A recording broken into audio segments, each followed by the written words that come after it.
Hey there, everyone. Welcome back to the channel. As you all know, we are rounding out the year 2023. So, with that, myself and Reg are going to be doing our top 10 AEW 2023 matches. And, Reg, let me tell you, this was a lot harder than it actually looks. What was your process of putting your list together? Denise, I wanted to make this process a little easier on myself and to make it a little bit more personal. I only included matches of AEW shows that I attended live. So that's a better Ooh. way to remember. I attended close to 15 shows, Denise. Went a little wild this year. So I just went through all the shows that I went through and kind of went through a little bit of the process that you did. It's like the matches that I really remember, the ones that really hit are the ones that I included. Yeah, I sat here and I was like, oh my God, there was so much good stuff on all of these shows, right? Like Dynamite Collision, of course, the pay-per-views. So the way that I thought about it was, okay, if I remember the match, then that clearly means I remember how I felt about it. So what I Right. did is I went through all the pay-per-views and I was like, okay, I love this match. I love that match. I love that match. And then there were some other matches where I was like, okay, I'm pretty sure this happened on Dynamite this year. So I went back to go look for certain matches. And I'm like, yes, that was this year. This is the match I'm putting. And then I made sure to grab a collision one too. So it was just like trying to remember everything that happened in the 2023 year because Right. when you really think of the body of work that we saw in AEW for pro wrestling, it's kind of nuts. It's high, Denise. Like, honestly, even the matches of the shows that I was on, I had a difficult time picking from that.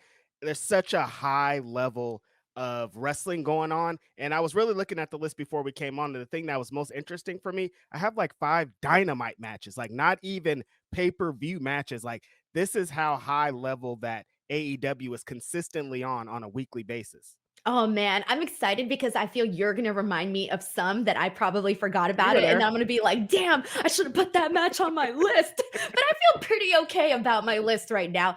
So I'm very excited. So the way that we're going to do this is we're going to run it down from 10 to number one. Of course, state our match and give a reason as to why it's on this list. All right, so let's go. Reg, number 10.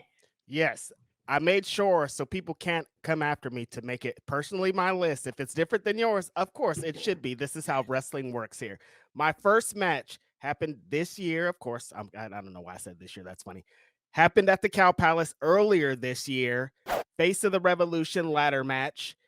Ortiz, Eddie Kingston, the big homie Powerhouse Hobbs, Kanoste Takeshita, Commander, and the homie Sammy Guevara. Denise, I went back and watched some of the clips, and everybody was going insane. You know me, Powerhouse Hobbs, I have a personal connection. That's my big homie. So that night felt really big, and everybody started doing all this wild stuff. They have these crazy ladder spots. Takeshita hits Commander with the giant Blue Thunder Bomb off the top of a ladder into the ring. They're destroying each other. The big homie Powerhouse Hobbs ends up winning the big Sonic ring, though, making a huge moment. Wonky ladder. There was a bunch of controversy after that about referees holding ladders, but I thought the big homie's moment was great and he capitalized off it. So, yeah, that's why it was my number 10. I think all the elements there, spot foo, there's car crashes, all the stuff that I love, Denise. See, man, I'm already thinking about it. I'm like, shit, that one should have been on my list too. My number 10, I'm starting things off. So this one was back in February 1st of 2023. And it was Samoa Joe versus Darby Allin in a no holds barred match for the TNT title, in which we saw the title change hands from Darby to Samoa Joe. So here's the thing. Both of these guys worked together at the tail end of 2022. And so this was so early on in this year where I was like, damn, was it early this year? Was it the end of last year? So I Right. went back to go check and they had a match at the end of the year before, but then also for this year too. And I loved both of those matches. And I remember like this one, like just watching Samoa Joe and Darby Allin work, it is like eating potato chips. And this is how I'm going to explain this, Reg. I love potato chips and I could Okay. just freaking go, go, go, right? I don't care. Like I know it's bad for me, but I'll go, go, go. Yeah. That to me was Samoa Joe versus Darby Allin. Watching the matches that they put on with like Darby taking all of these sick bumps and Samoa Joe just having the best time of his life, looking like he's killing Darby, it's addicting and you just want to keep watching it over and over. Like this match could have gone an hour and I would have been like, let's go, let's keep it going. That's what I mean. And so the work that Samoa Joe and Darby Allin have done in all of their matches, this match in particular, I have to put on the list for sure. I love that analogy, the potato chips thing, because it is like that. All of Darby Allin's matches are kind of like that, Denise. It's like, man, he is getting destroyed. He is dead almost. I worry about his body, but like, I can't stop watching him. Throw him downstairs again, throw him off the ladder, do all this crazy stuff every time. Exactly. All right, so let's go to number 9. My number 9 was another fun one. It happened at Dynamite here in Stockton. Shout out to AEW. Feeding us California AEW fans so well this year. That's why I got to go to so many events, Denise.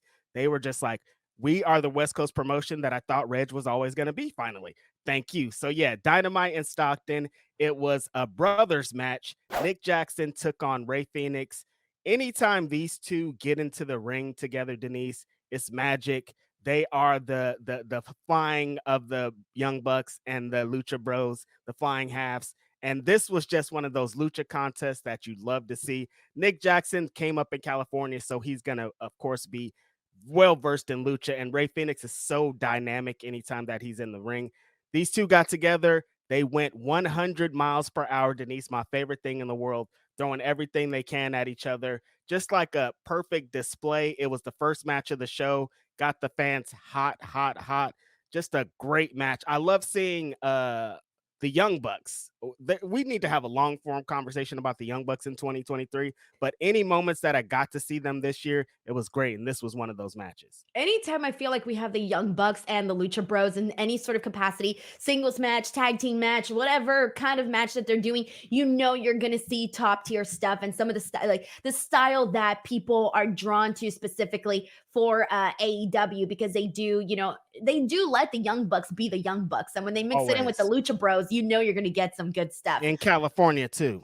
Exactly, Mhm. exactly. All right, so my number 9, and it's so crazy that this one's like as low as it is on the list, but it was still really good. So don't take away from the fact that it's number 9, but it is Forbidden Doors. Brian Danielson versus Kazuchika Okada. Mm. So this one here was, this dream match that everybody was waiting to see. And the reason why, like for me, I really like kind of connected with this match was the fact that that day I had been sitting in the media section and then I got moved to like the front section. So Mhm. I got to watch this match up close. And the entire time I was thinking, how the hell did I get here? Like I'm here watching this match, I like love it. in the third row, and it changed everything for me. Like it's, when you're in the 100 section, great view, right? Yeah. But damn, it really is something else to be like front row and center getting to see these matches because you Yeah. see the brutality and the gruesomeness of the things that they do up close. And so for this reason, like this match kind of hit a little bit harder for me being in that seat and watching it that way. Yeah, 100%, Denise. That's something like I like to describe to people because some people have legit only ever watched wrestling on TV, which is fine. Like, I understand, but like some wrestlers, some wrestling you have to see live. I describe Timothy Thatcher like that as like if you see him up close and personal, you really understand. Brian Danielson's the definition of that. We all know Brian, he's the greatest wrestler of our generation. He has classics. I'm about to talk about him for the rest of this podcast, pretty much. But when you see him up close, that close, you're like, wow, this guy is crazy. And Okada's aura and his presence just feels like, wow, I can't believe I'm like you said, I can't believe I'm here. What am I doing here? Exactly, exactly. And like I think that when you mention those people that are just extraordinary to watch in person, you mentioned Brian Danielson being one of them. Kenny Omega is another one of them. Yeah. I'm just like, there's certain people that they just hit freaking hard, man. And you're Mhm. just watching it going, what the hell? What Yeah. the hell? It's insane. All right. So, number 8, what you got? Number 8, we're still on to these last my previous number 9 guys. This one happened at Dynamite in the LA Forum. Kia Forum, so hot, super hot earlier this year. It was match 7, Elite versus Death Triangle. Oh ladder my match. God. Reg, Denise, I how forgot could that you happened forget? this year. In my mind, it was last year. It No. was January, very early in Now January, I Denise. feel So like I I have to don't. make a change in my list. Early in January, legit, like the first couple days. So I understand, Denise. But yeah, Death Triangle versus the Elite, 6-man ladder match. The AEW Trios Championships are hang high above the arena. They've had this tremendous series of matches up to this point, Denise. 6 crazy matches, all different stuff. You get to the 7th match, and you're like, how do you even top all this crazy stuff you guys get? Put a ladder in there and let everybody go crazy. Ray Phoenix in this match is not on the ground for any seconds. Every time you look around, he's flying in the air. He's jumping on somebody. He's doing something crazy. Penta's Penta, just 100% in his element. Said Omero, everything, kicking people, just having the time of his life. Pac is, oh my God. I was watching this match again, sad that we don't get to consistently see Pac in a ring because he is so good. Like AEW has so many great wrestlers, like legit, like some of the best in the world, who many consider the best in the world. Kenny Omega, Bryan Danielson, now Will Ospreay, but Pac is legit up there in that same list if it's time to go. So them against Kenny Omega and the Young Bucks, everybody is on point in their prime. Nobody's hurt. They're doing some of the wildest things I've ever seen, Denise. It hurts to watch this match. They're slamming each other on ladders. They're jumping off stuff. Kenny hits an insane one-winged angel onto Phoenix off of a ladder into the ring. Just an amazing showcase that the Elite ended up winning, Denise. You were there. You remember the vibes. You remember how wild we were going there live. Had to include that match. Apparently, I didn't remember that it was this year, though. Damn, I'm so upset. I feel like I got to start all over and redo this because that match deserves to be on the top 10. So I put it in my honors list just Yes. because I thought it was last year. I'm Mhm. telling you, it's just like blur. It's so crazy when you're like, A wait, did this lot. happen this year? It's Oh too my much. God. But that was a really phenomenal match and getting to be there for that. It right now, when you recapped it, it really brought it all back to me where this is how we started the new year. And I was just Yep. talking about it. I'm like, every time you get the Lucha Brothers and the Young Bucks, you know you're going to get some sort of magic. And that whole entire series, the best of 7 series, was literally probably like one of the best. I'm gonna say it was one of the best gifts AEW has ever given us because that was some Facts. good shit. And Yeah. each and every single match from that best of 7 series was totally different. And I think Yep. that, and you're like, how can they even think of something different? Like at this point, when you've wrestled each other so much, like you feel like they would do the exact same thing. No, they switched it up, man. That was good stuff.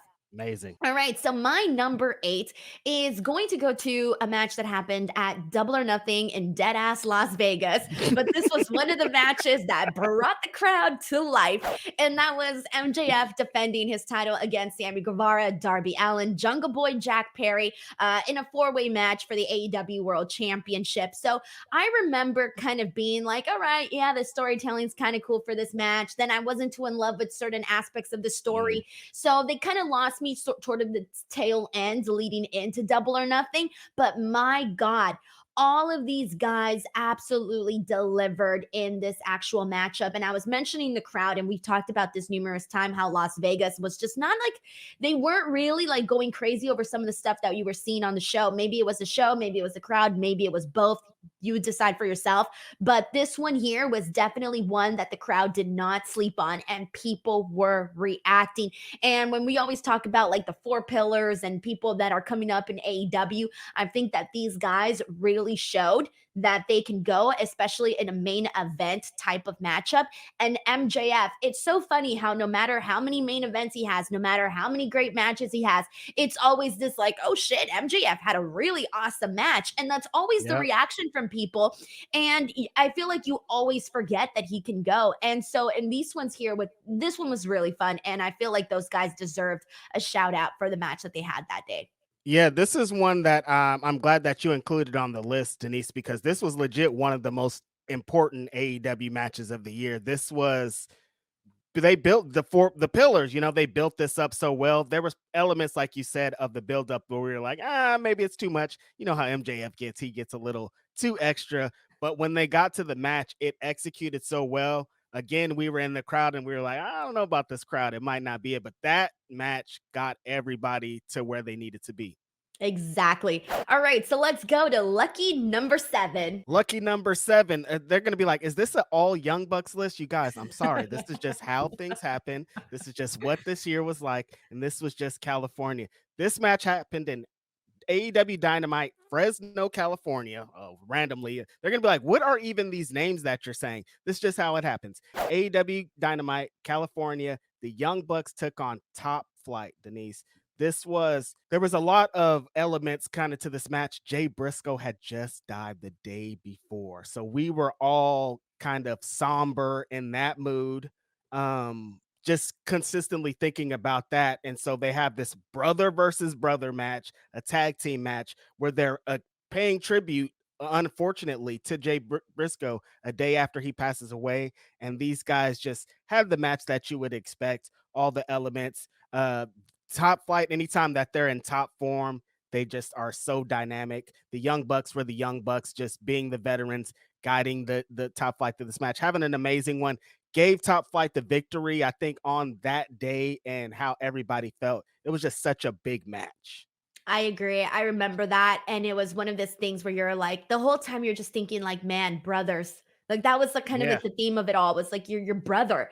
And Mhm. it was a very good match. And I think that Top Flight, was unfortunate due to, the injuries that they've sustained and, things that have happened for Top Flight, right? But anytime that they're in the ring, they freaking deliver, man. And Yeah. obviously now they're back together again. They're doing their thing and they're delivering once again. So I'm really excited for Top Flight and what their coming years are going to look like in AEW. But that's a really good shout out.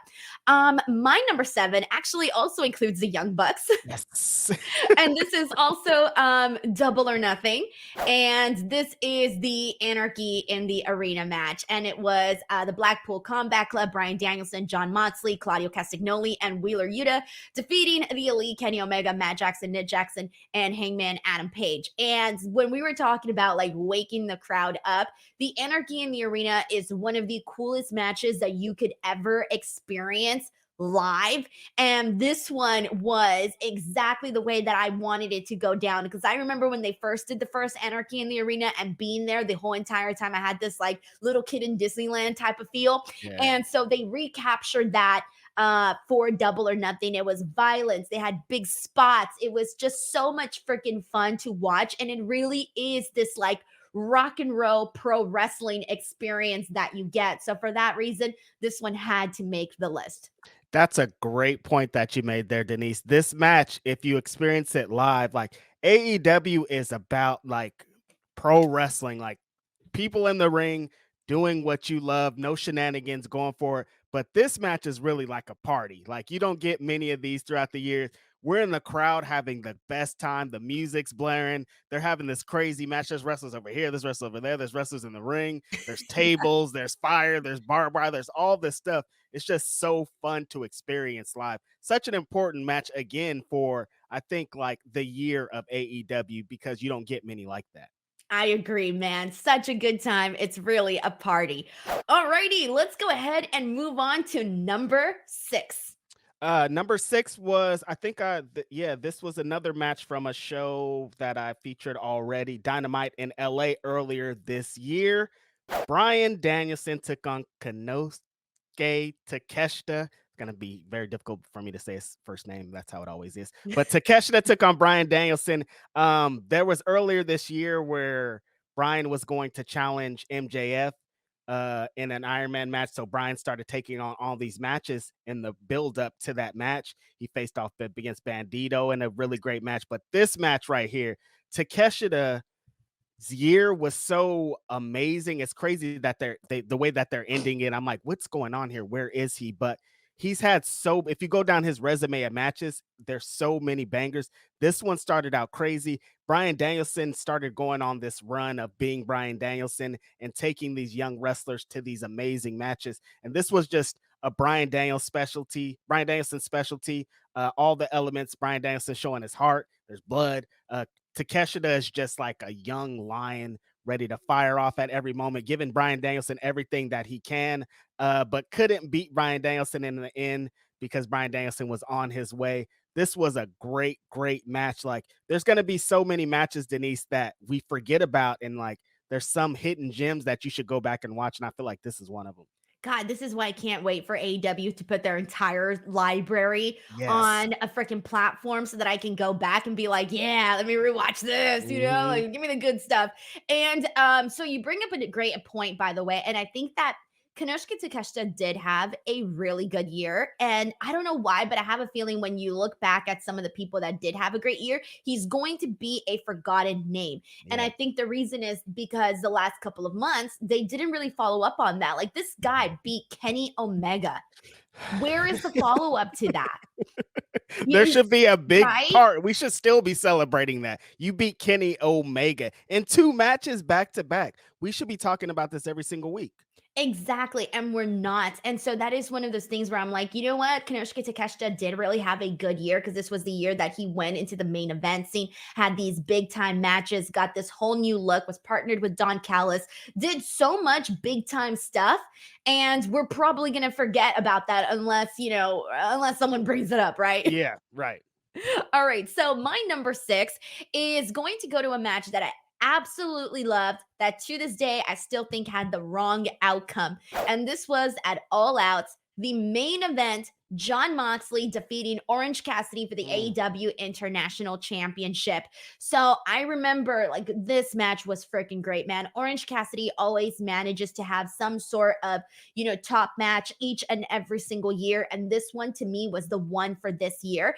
And I just loved this matchup that they had at All Out. I didn't think that their second match was as good as this one. Right. And but I was thinking like the entire time, like what a moment it would have been had Orange Cassidy defeated Yeah. John Moxley. I think that was the right time and place to do it. Unfortunately, in hindsight, John Moxley gets injured and that, shit happens, right? That's Mhm. no one can predict stuff like that. But in that moment, I did think Orange Cassidy should have gotten the win because it felt like it. Like, and you felt that the crowd kind of wanted to see it too. Right. And so eventually we did get it. Awesome. But this match was incredible. And it's crazy because when I was thinking about my matches list, I have nothing from All In on this Hmm. card on my top 10, which is kind of nuts to think because that was not a bad show. But All Out was literally I think just a show that was just way better than All In when it Yeah. came to the wrestling side of things. Of course, it didn't have the grandeur of what All In had, but All Out really carried through. And when you think like, if I would have told you like, hey, which match do you think is going to be better without watching it? Is it going to be Adam Cole, MJF, or John Moxley, Orange Cassidy? Chances are a lot of people would have said Adam Cole, MJF. But this match, being a main event immediately right after, completely wiped that main event out of the water, in my opinion. Yeah, those the two contrasts of those shows is so glaring because yeah, the All In show was such a spectacle, WrestleMania type big deal. There's fireworks and all this stuff, and All Out they just got back to being AEW and doing what they do. They do, and I thought that having this main event after that was so important because these are like two of the MVPs of the whole year, and for them to get to like cap off one of the biggest shows of the year is very important. Yes. Oh my God. I just thought about something. All In was the sports entertainment show. The All Out show was the wrestling show. Wow. Literally. It Leads was, into it. yeah. Get yourself a girl that can do both. That's AEW. They were like, we could do both. I love it. Yeah, no, they should sometimes. All right, let's go ahead and keep it going. We are moving on to our number 5. We're halfway there. What's yours, Reg? My number 5, we're staying at All Out and we're staying at Takeshita. Took on this match, exactly what we talked about here. Takeshita and Kenny Omega. And we've been waiting for this match, epic brawl that they had here. Kenny Omega, shout out to Kenny Omega. Hope that he recovers well.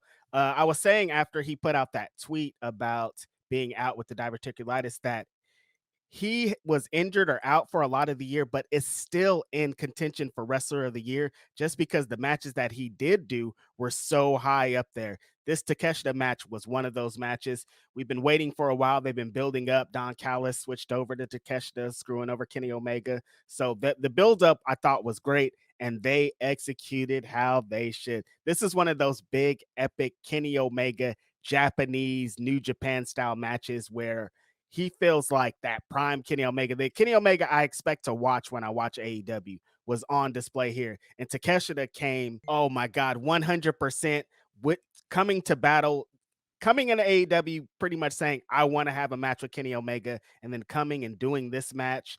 Super Death Valley or Blue Thunder bomb off the top rope. Just amazing contest. And for him to get the win in such a big show, Denise, I thought was great. Us live, we got to experience it and we went crazy the whole time. Really great match. Hell yeah. And we kind of touched a lot on Konosuke Takeshita, but I'm so glad that that one made your list. Mm-hmm. So, number 5 for me is one that I wanted to make sure I did not forget about because I still remember watching this match and I still remember like exactly how I felt in the moment, doing the post show immediately after. And that is from AEW Collision, FTR versus Jay White and Juice Robinson in a 2 out of 3 falls tag team match that ended up going the full time. Mm-hmm. That one, it is so hard, Reg, to go out there and do like a 1 hour match because you could easily lose the crowd. You could easily lose the people's interest, right? I will tell you, like when I started watching this match, every like minute that would go by, I would get closer and closer Mm-hmm. and closer to the screen because they were pulling me in and drawing me in into the story that they were telling. And even though it was like an hour long, it didn't feel like that. It felt like it was a half-hour match. And I still remember like afterwards talking about this match on the post show and then talking about it for like 30, 40 minutes. I'm like, what can you possibly say about this match, right? That would last 30, 40 minutes. But I remember that that's how good the match was. And I feel like that was honestly one of the very best for FTR, like this year specifically. And I don't feel like FTR had like as big of a year as they probably did in 2022. I think 22 was probably a bigger year for FTR. But this one, when you think of like what like for them specifically, this was definitely up there. And I feel like this is by far the best match that we've seen Jay White in AEW since he's came in. And same for Juice Robinson as well. I think that they really just came together and created some really good tag team magic. So for that reason, I think this match deserves to be shouted out, man. And throughout history, Denise, I've been like a message board person, kind of an online person, and I didn't watch this match live. And so, anytime you hear about like an hour match and there's kind of these expectations going in, you're like, I hope this match doesn't drag when I really get to it. Because an hour is a long time. When you're watching it live, you don't know that it's about to be an hour. So, there's a different way to kind of engage you. But knowing going in that you're about to be watching wrestling for an hour, one match for an hour, it changes the things. But this, there was not 1 second where I was like, oh man, this is going long. This is an hour match. This felt like an epic, epic, epic tag match, one that FTR is known for. And for Juice and Jay, I thought it was so important coming in because there was all these talk and stuff around Jay White around that time of like, what's going on? Did he make the right move? Blah, blah, blah. And for him to do this match in a tag match to show I could do it in a tag match and then I'm going to go do it in a singles match, I thought was super great. Exactly. So, and it's funny too, because when you mentioned like, oh, I didn't watch this match live, when you go in knowing that it's already an hour, it will kind of make you like want to like maybe lose a little bit of interest, right? Yes. But they did such a good story that I'm sure like it kept your interest like the entire time. Exactly. Yeah, it's kind of you go in like, maybe I don't have to pay attention. I'll just wait until it gets hot towards Yes, the second half. But no, this wasn't like that. The whole time they're going at it. exactly. Exactly. All right. So let's go ahead and get to it. Number 4. Number 4, we are staying at all outs. 3 all outs in a Ooh. row. This one I thought was super important for me and my big homie. The big homie Powerhouse Hobbs took on Miro in what has been deemed the meat match. Denise, we were there, that crowd. This match could have been anything in the world, but that crowd made it extra, extra, extraordinary. It was just like being in there. It's my one of my really good friends having getting a moment. Miro's a huge fan favorite, even though he's a heel, but people, love and want to see him. And for the crowd to be able to get these chants off, we're having an amazing time. And beyond that, the match is really awesome. The ending with Lana or CJ was kind of, we're doing it. But I thought for the most part, This was such a great showcase for both wrestlers, a big moment for my big homie. So I had to include that. The meat match, Denise, like that's going to be, if we don't remember a lot from this year, they're going to remember, oh, that was the match that they chanted that's inspired other matches to do the same. Yeah, so I'm so happy that you mentioned this match because this one made my honors list. Like this one was almost going to be in my top 10. I would Mhm. say like top 15 of the year, honestly, because it's right. The second you started saying, like, you didn't even mention the match yet. And I'm like, yep, it's the meat match. That's the one. Yep, I know exactly which one he's exactly. talking about. Everybody here knows which one you're talking about. And it was one of those things where I think that, I really do think that Hobbs in this particular matchup proved that if given more, he can take it and run with it and do Yes. even more. I mean, he's helped get the meat over. He got Big Black and Jacked over. The guy is getting Come catchphrases on. over. And in pro wrestling, you know, it's not that easy to get No. any catchphrase over. Like some people just hit magic with it and they freaking run with a catchphrase. And I feel like the meat thing, the Big Black and Jacked thing, like that within itself were some real cool little catchphrases for Powerhouse Hobbs. But Yep. I do think that this match, though, kind of showed that even because, like, for example, like we hadn't really seen Miro. I think Powerhouse Hobbs had a really good year too, but these are still two guys that weren't utilized as much. But Right. they went out there and they kind of stole the crowd in this moment in time. Like, I still remember how hot this crowd was during this match. Like, it was fun. Like, that's the Yeah. thing. That's the big takeaway from it was that it was fun. Right. You don't get a lot of those matches. Again, it's kind of like harping back to the Anarchy in the Arena. There's not a lot of matches that feel like that throughout the year because it's serious a lot of times. And I'm happy about that. You get Brian Danielson, you get Kenny Omega, you get Mox, you get all these very serious wrestlers. But then sometimes we're just having the best time. The wrestlers are having a great match, and it's just a good experience. Yes, that's exactly what that was.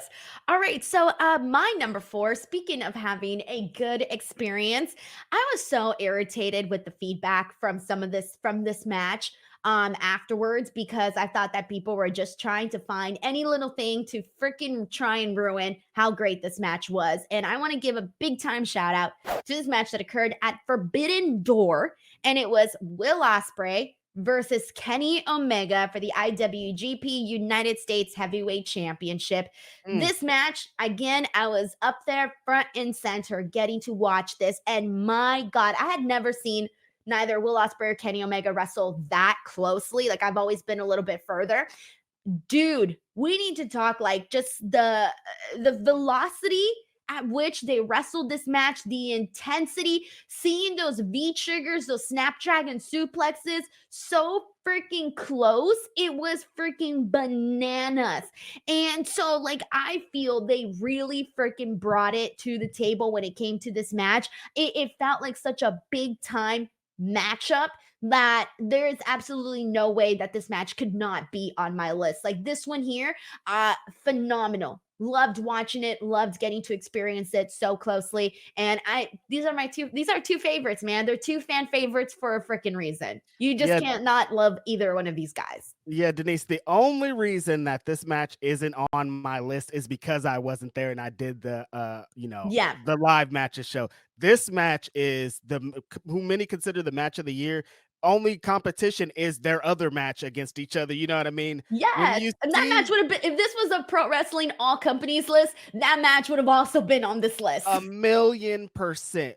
Just like you're saying, Denise, when you see these two guys at the highest level there is of pro wrestling, like there's levels to this. If you guys don't know, it starts way at the bottom in independent, the tiniest independent country wrestling to Kenny Omega and Will Ospreay. You know what I mean? Like, and you see these two guys go one on one and absolutely destroy each other, try to break each other's necks.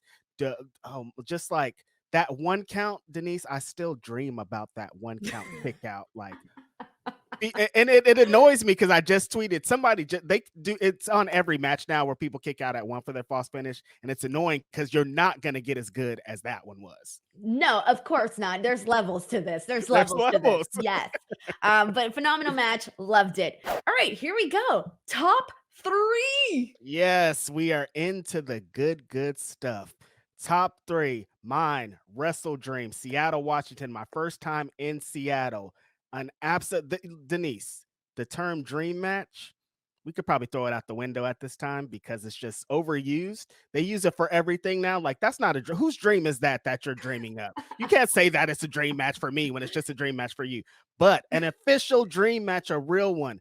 Bryan Danielson took on Zack Sabre Jr. Denise, we have been waiting for this match for so long. They've wrestled before, yes, we know, but in this incarnation, we've been waiting for it. Bryan Danielson, of course, is the godfather of this current generation. There would be no Zack Sabre Jr. if it wasn't for this guy. So Zack Sabre Jr. has been calling out Bryan Danielson for the last 100 years at this point. He's wanted this match since the beginning, and for them to face off and just have the match that you would expect, a technical masterpiece.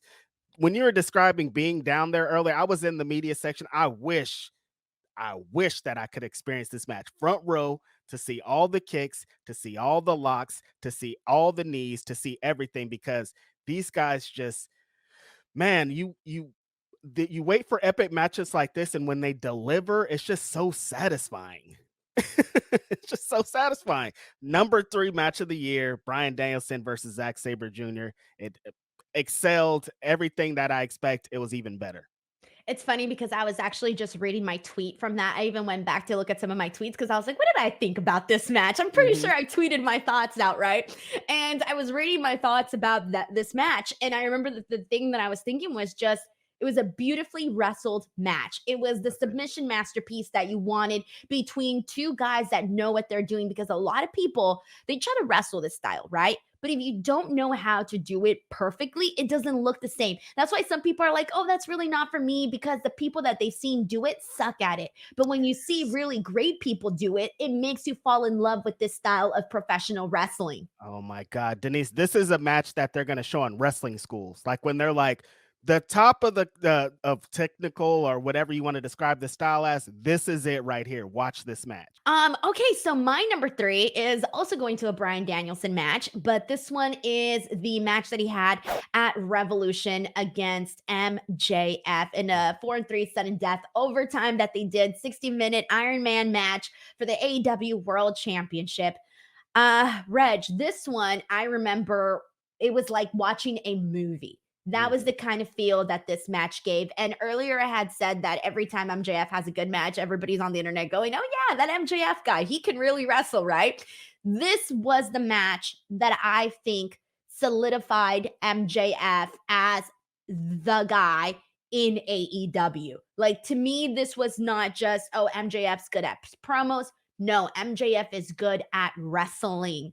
And he went toe to toe with Bryan Danielson in a match that I just thought was incredible to watch. I mean, they had everybody like standing up, going, oh shit, all of these different reactions. And so, and even just like afterwards, like I remember just like everybody talking about it. I doing the scrum and the way that everything went down afterwards. It was, I think, MJF's best match of all time. Like, I don't know if there's another match that I would rank above that MJF has had.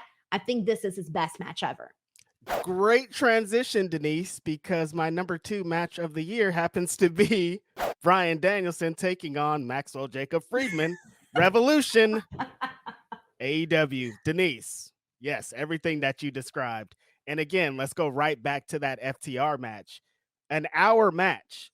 Again, there's a difference even between that and this because we knew going in that we were going to see an hour. Coming in, they're like, this is an Iron Man match. It's going to be an hour. Expect to see someone wrestle for an hour. And yeah, every time MJF has a match, it's kind of like before we're like, I don't really know about this guy, man. The shenanigans, it's all kind of stuff that kind of cloud it. But anytime he has an epic match, he always execute. And I thought this was the best execution that he's had of the year. Wrestling Bryan Danielson for an hour is not easy. As you can see, if you watch the match, at the end of the match, MJF is dead. Like he's like, it's not like I'm wrestling tired. No, this guy is like, I can't move. Like I could barely walk out of here because Bryan Danielson took 100% of it. If this was a health meter on a video game, MJF's would be empty at the end of the match. Bryan Danielson took every piece of anything from him. And I think most importantly, like we're on this last days, last run of Bryan Danielson. And to be able to see that man wrestle for an hour, I had to put that on my list. Come on. 1000%. I'm so glad that this was your number 2 because I don't think we've had any matching matches yet on We this list, haven't. have we? I First think this one. is the only one. Yeah, this is the only one. I was like, wait a minute, I think this is it. All right, so my number 2 is Swerve Strickland, Hangman Adam Page, Texas Death Match. This match was, you and I were sitting together watching this match, and the whole entire time we're just like focused in, like, just what the hell are these I two didn't guys even know gonna you do were there. next? Exactly. It was one of those things where it's just this connection between you and the performers in the ring. Yep. That is how focused you were on the storytelling of this match. And everybody in the entire room, when they did that blood spot, everybody was like, the fudge we watching? What the hell is this? Like, oh my God, what are these men going to do? Anything is possible. And so for that reason, not only did this match, not only was it highly entertaining, I also want to shout out their previous match at Wrestle Dream because that one almost made this list too, but I decided not to put it because I was going to put this one instead. And so, but had I not, I think I would have also put that match in my top 15 list because that one was also really good. It was actually my favorite match of Wrestle Dream. So, this one here, not only did it do all of that in terms of the storytelling, but it skyrocketed Swerve Strickland in the sense that he became a star after this match. And for Hangman Adam Page, it sort of revived this lovable person that you've always enjoyed on AEW, but it sort of revived his, I'm not going to say revived his career. That probably sounds too dramatic, but you get what I'm getting at. Like, it was that reminder of like, dude, this is Adam Page. Like, this dude can freaking go, man. Like, let's not forget that. And so for that reason, this match is number 2. Denise. Very funny. Double transition. Number 1 match of the year. Let's get straight to it. Swerve Strickland, Hangman Page, Full Gear. There's no way I could not put this match number 1 just because of how important the elements on screen, off screen, like everything surrounding it is just like this match was everything. Yeah, Denise, we watched it sitting right next to each other, and there was a few moments where we looked at each other like, oh, but for the most part, we were like, whoa, we're just like locked into this amazing contest. There's blood, there's thumbtacks.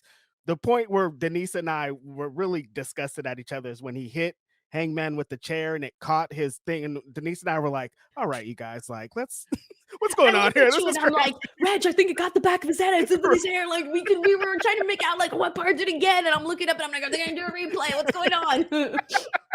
Yeah, we're just like watching this like in amazement, in disgust at some point with the blood. Like there's a cinder block to the back of the head. People kind of got hung up on. I saw some people upset that Brian Cage interfered, but it's like that's kind of what they set up as, the I mogul didn't number love that threes. spot either, Yeah, but the that's match was fine. so good I could ignore it. Like right now, when you said it, I was like, I forgot that he was even in it. I chose not to.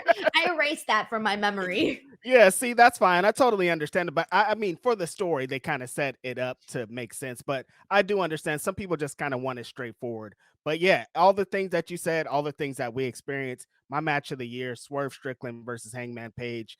And yeah, because of what I think of what's Hangman's been into the last couple weeks, it's not that we were sleeping on Hangman. It's just that like we kind of forgot. And he's been reminding us after that match, he's had like a revigorated, energetic Yes. kind of resurgence. And he's been like the Hangman that we expected him to be. So, and Swerve is, oh my God, he's so out of here. All of his Continental Classic matches after that have been a different thing. Like going into it, he was kind of like a full blown heel, but now he's like half of the crowd loves him. So I thought that match was just so important and why it's my number 1 of the year.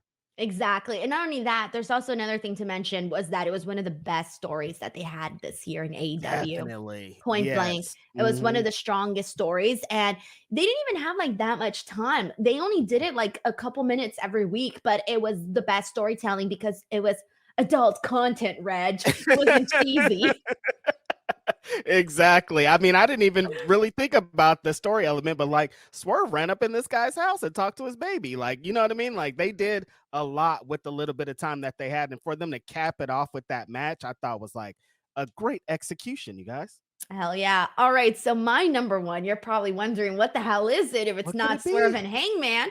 Well, it is a match that I just how do I explain this? There are certain matches that you see in person that the whole time you're just like, oh, like you're like high intensity. Like I was at a 10 the entire time watching this match. And I knew it was my match of the year. From the moment that I saw it, I knew it was my match of the year. And that was at All Out, Bryan Danielson versus Ricky Starks. Oh, okay. Yes, Surprising one. the strap match, the no DQ strap match. I thought that one was just like so freaking enjoyable in the sense that they were just going at each other, literally just trying to kill the other guy. That's what it was. This match was them two trying to kill each other. And like even Bryan Danielson, when he talked about this match afterwards and he broke down the fourth wall in this and talked about his limitations that he had in this match, I was like, damn, bro, like you wouldn't have even known you had any sort of limitations. Like we got this match with Bryan Danielson with limitations. Yeah. Think about that. And so that kind of just made me go like, psh. And this was the match that I also think in hindsight, when the match happened, I thought the right person won, Bryan. Mm-hmm. In hindsight, I think they made a mistake and Ricky Stark should have won. Okay. I really do think that this match could have been the match that catapulted him into like superstardom. And I really wish that they would have kept that momentum coming out of this match. And they also had like a follow-up on Collision that I thought was great. I didn't include it in this because I knew I was going to put this one at number one already. But it was one that I think that, unfortunately we never got our CM Punk Ricky Starks match. That was a great story. One of my favorite feuds in AEW for this year as well. But I mean, if you're going to replace CM Punk with anybody, it's going to be a guy like Bryan Danielson. And that was a good replacement.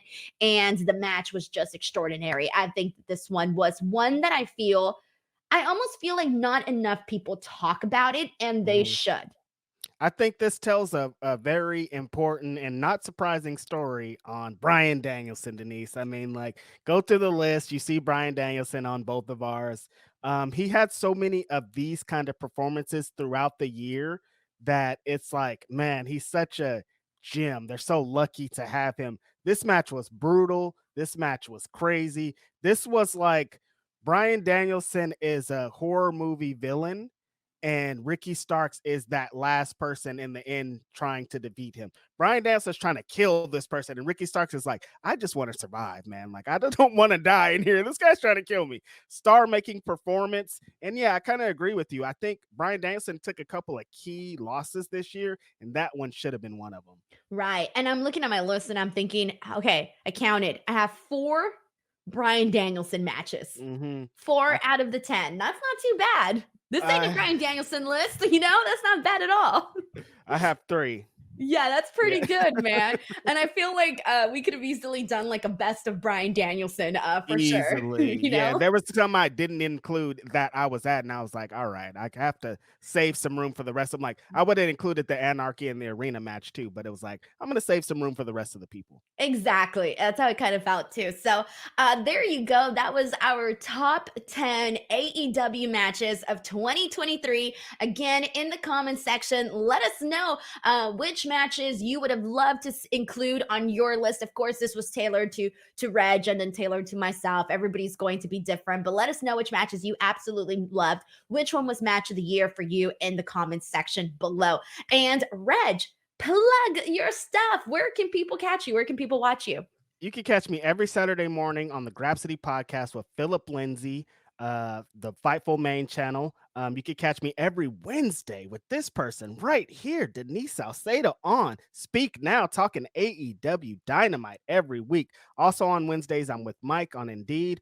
Thursdays, I'm on the ROH post show with Kate, and every other Thursday is Ask Grapsity. You can get you a Grapsity hat at grapsity.bigcartel.com and continue to support me at Righteous Reg on all your stuff. Y'all know where to look. I'm going to post the links in the description box below so you guys can give Reg some love. As for me, just make sure you guys subscribe to this channel on social media at _Denise Salcedo. Y'all know what to do. And we'll catch you guys on the next one. Thanks, everyone. Bye.